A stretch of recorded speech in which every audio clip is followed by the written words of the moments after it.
Bahaya meditasi. Dalam pencarian keadaan pikiran meditatif, bahaya selalu ada. Dalam pencarian diri sendiri, selalu ada bahaya bahwa engkau mungkin memilih bagian dalam dan melawan bagian luar.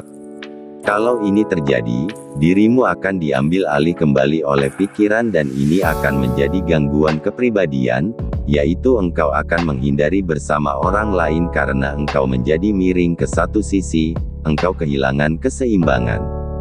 Keseimbangan adalah kesehatan. Kehilangan keseimbangan berarti kehilangan kesehatan. Dan keseimbangan adalah kewarasan, kehilangan keseimbangan berarti menjadi gila. Ketakutan itu selalu ada. Bahaya itu selalu ada. Bahaya datang karena pikiranmu. Pikiran selalu mudah untuk mengubah penyakitnya. Seseorang tergila-gila pada wanita, hanya seks yang menjadi obsesinya. Suatu hari dia akan muak dengan hal ini, lelah dengan semuanya. Dia akan mulai bergerak ke titik ekstrim yang lain, dia akan mulai berpikir tentang brahmacarya hidup membujang menjadi seorang biarawan Katolik atau semacamnya. Ini berbahaya, seolah-olah engkau telah makan terlalu banyak dan kemudian suatu hari engkau memutuskan untuk tidak makan sama sekali. Makan terlalu banyak itu buruk, tetapi puasa tidak lebih baik. Kenyataannya, dengan makan terlalu banyak engkau tidak akan mati begitu cepat. Engkau mungkin menjadi lebih berat, gemuk, lebih jelek, tetapi engkau akan terus melakukan itu. Tetapi dengan tidak makan, dalam beberapa minggu engkau akan menghilang. Engkau tidak dapat bertahan hidup lebih dari 3 bulan. Keduanya berbahaya. Jadi ketika engkau mulai bermeditasi, ada bahaya bahwa engkau mungkin menjadi terlalu melekat pada kondisi introvert ini. Meditasi adalah introversi. Meditasi membawamu ke pusatmu. Jika engkau kehilangan elastisitas dan tidak mampu kembali ke pinggiran, maka itu adalah pengambil alihan kembali kendali oleh pikiran. Dan ini adalah pengambil alihan yang berbahaya. Ini adalah gangguan kepribadian. Waspadalah akan hal ini. Hal ini telah terjadi pada banyak orang. Seluruh sejarah penuh dengan orang-orang yang mengalami gangguan kepribadian. Ketika engkau bermeditasi, berada di pusat diri, selalu ingat bahwa bagian pinggirmu tidak hilang secara permanen. Engkau akan datang ke pinggiran itu lagi dan lagi. Ada rute yang jelas dan jalur yang tetap di sana. Oleh karena itu desakanku adalah untuk bermeditasi tetapi tidak meninggalkan dunia. Bermeditasi di pagi hari dan kemudian pergi ke pasar atau ke kantor. Bermeditasi dan kemudian bercinta. Jangan membuat dikotomi apapun, jangan membuat konflik apapun. Jangan katakan, sekarang bagaimana aku bisa bercinta? Aku seorang meditator. Jika engkau berpikir seperti itu, engkau akan bergerak ke arah yang berbahaya. Cepat atau lambat engkau akan kehilangan semua kontak dengan pinggiranmu. Kemudian engkau akan menjadi beku. Unsur utama hidup adalah hidup, berubah, bergerak. Hidup itu dinamis, tidak mati. Biasanya, ada 2 jenis orang mati di dunia, mati di pinggiran dan mati di pusatnya. Jadilah tipe ketiga, hidup di antara keduanya, terus bergerak dari pusat ke pinggiran, dari pinggiran ke pusat. Kedua bagian ini saling memperkaya dan saling meningkatkan.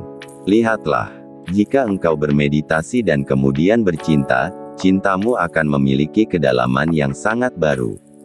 Mencintalah dan kemudian renungkan dan tiba-tiba engkau akan melihat, ketika energimu penuh dengan cinta, meditasi berjalan begitu dalam dan begitu mudah.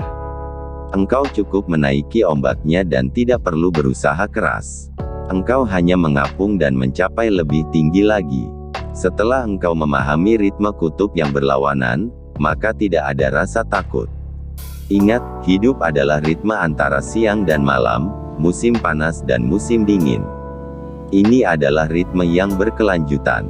Jangan pernah berhenti dimanapun. Bergerak, dan semakin besar ayunannya, semakin dalam pengalamanmu. Camkan dalam dirimu bahwa engkau harus terus melakukan perjalanan, engkau harus bepergian. Ketika engkau pergi ke pusat batin dalam meditasimu, nikmatilah seolah-olah tidak ada bagian pinggiran. Lupakan pinggiran sepenuhnya, Tidak perlu mengingatnya. Jangan terganggu olehnya. Gali lebih dalam ke dalam dirimu sendiri sehingga engkau diperkaya olehnya. Lalu bawa rasa itu kembali ke pinggiran. Bawa keharumannya itu kembali ke dunia.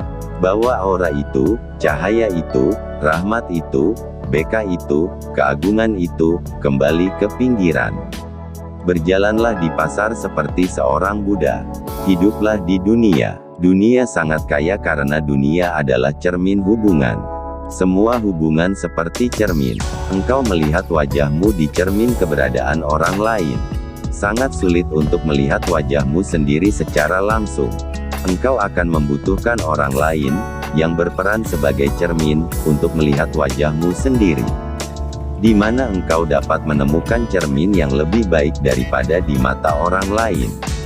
Terkadang, lihatlah mata musuhmu dan engkau akan melihat sisi lain keberadaanmu di matanya. Terkadang lihatlah mata kekasihmu, temanmu, dan engkau akan melihat sisi lain dari keberadaanmu. Kadang-kadang lihatlah mata seseorang yang acuh tak acuh terhadapmu dan engkau akan melihat sisi lain dari keberadaanmu. Kumpulkan semua wajah ini karena wajah-wajah itu milikmu, aspek keberadaanmu. Dalam situasi yang berbeda, dengan orang yang berbeda, di dunia yang berbeda, teruslah bergerak dan kumpulkan semua kekayaan dan kesadaran dan keterjagaan ini. Kemudian kembalilah ke pusat dirimu dan bawa semua kesadaran ini bersamamu. Ekstasimu dalam meditasi akan lebih dalam dan lebih kaya. Dan ini harus berlangsung terus-menerus. Tuangkan pusat dirimu di pinggiran, dan tuangkan pinggiranmu di pusat diri. Tuangkan cintamu dalam meditasimu dan tuangkan meditasimu dalam cintamu. Inilah yang kuajarkan. Inilah yang kusebut kehidupan yang dinamis. Dan kehidupan yang religius adalah kehidupan yang dinamis. Osho, A Sudden Clash of Thunder.